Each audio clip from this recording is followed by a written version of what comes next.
60 litre মিশ্রণে syrup ও জলের অনুপাত 3:7, সিরাপ আর ওয়াটার। তাহলে আমাদের সিরাপ কত বলতে পারবে? এটা যোগ করলে 10, 60/10 গুণ 3 মানে হচ্ছে 18, আর ওয়াটার কত? 42 হলো। বলে যে কত পরিমাণ জল মেশালে এটা হবে 2:5।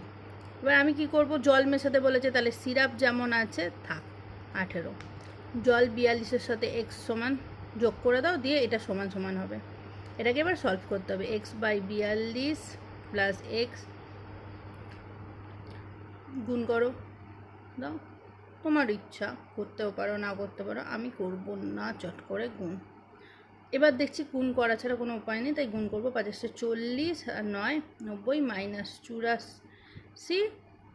সমান 2x, 2x সমান 6, x সমান 3। তাহলে ক লিটার জল মেশাতে হবে বলো?